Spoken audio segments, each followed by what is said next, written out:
Bonjour et bienvenue à cette séance de formation en ligne pour Automation Studio.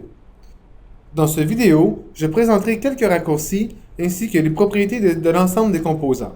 Pour ce faire, je partirai de ce schéma hydraulique de base réalisé lors du premier vidéo sur le module hydraulique, pour ensuite copier le vérin, l'incliner et y définir une masse externe.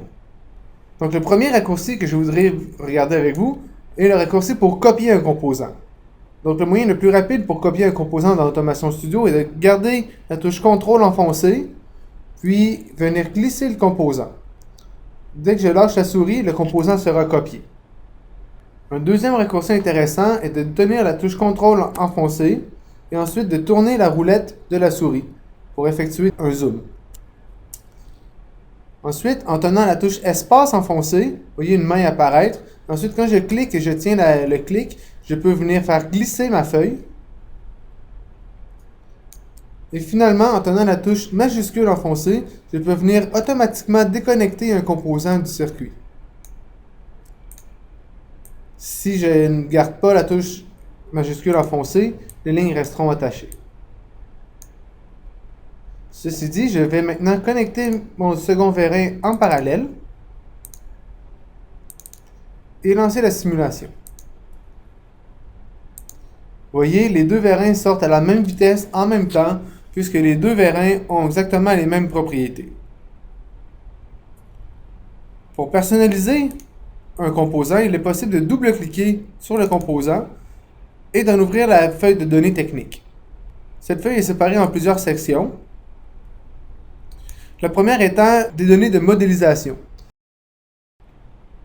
Ce sont des données importantes régissant le comportement de la simulation, par exemple l'extension, les fuites internes, l'épaisseur du piston.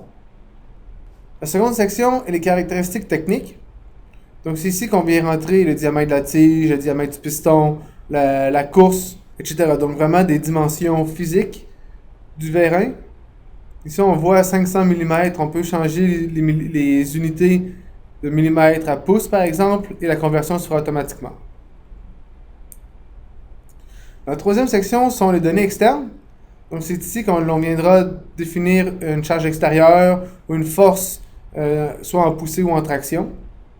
Donc pour cette vidéo, je viendrai définir une charge de 10 000 livres. Vous pourrez remarquer les boîtes à gauche et à droite. Ces boîtes sont pour afficher la valeur de la variable sur le graphique. Donc soit je coche la boîte de gauche pour afficher de manière permanente la valeur sur le schéma, ou celle de droite pour l'afficher en infobulle. Donc en cochant la boîte de gauche ici, je viendrai afficher de manière permanente mon 10 000 livres sur mon schéma. La prochaine section est la section de simulation thermique. Donc ici on voit le coefficient de transfert thermique.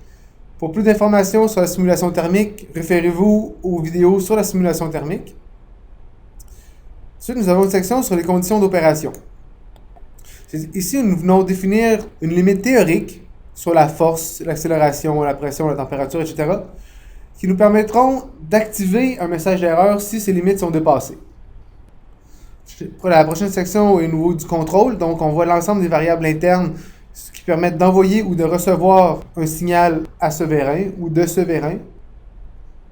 Ensuite, la section grapheur présente l'ensemble des variables qui sont disponibles affichées dans le grapheur. Et les dernières sections sont des sections d'identification.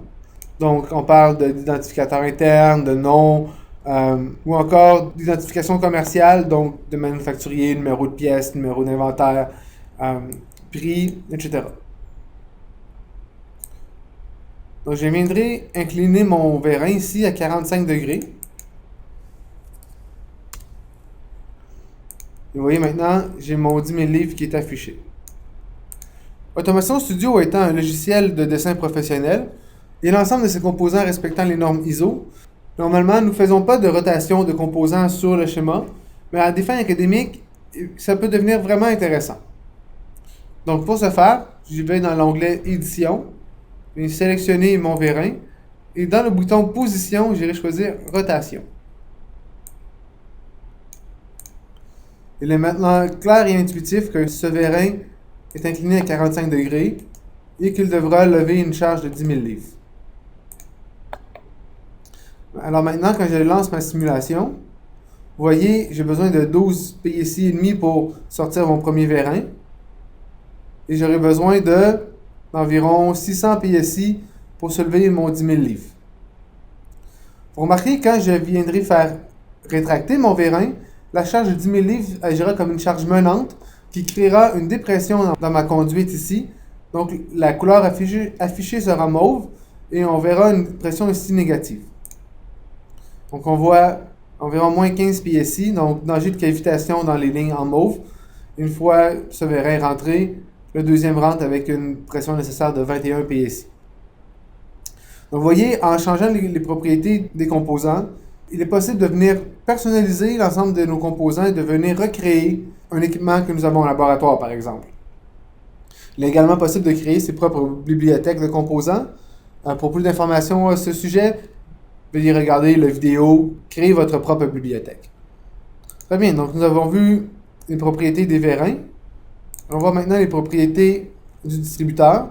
Donc, en plus de la feuille technique qui respecte la même structure que le vérin, vont aller dans la branche spécification technique.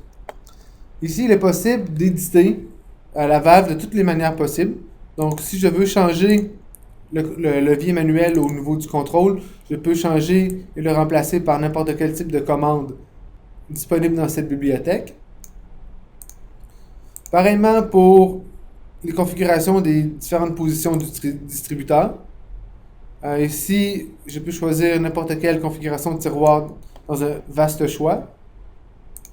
Je peux également changer position initiale, le nombre de positions, le nombre de ports, etc. Dans l'onglet Surface débit, les relations entre chacun des ports du distributeur sont illustrées. Donc, on voit ici entre le port P et le port A, la ligne en rouge.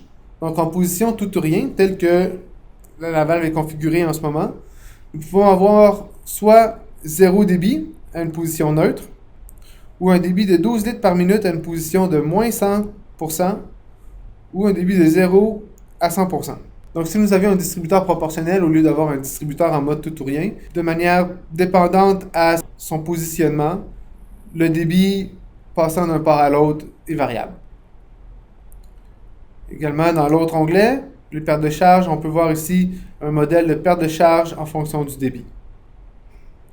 Il est également possible de définir des fuites internes en sélectionnant les ports et en configurant le débit en fonction du positionnement. Au niveau des valves de sûreté, ici nous avons encore une courbe illustrant les pertes de charge en fonction du débit. Et finalement, au niveau de la pompe à cylindrée variable, en plus de la feuille de données techniques, différentes courbes de rendement sont disponibles, donc soit un rendement volumétrique, un rendement total et des courbes de viscosité. Merci d'avoir assisté à cette vidéo de formation en ligne d'Automation Studio. Nous vous invitons à regarder les prochaines vidéos et nous vous remercions pour votre temps.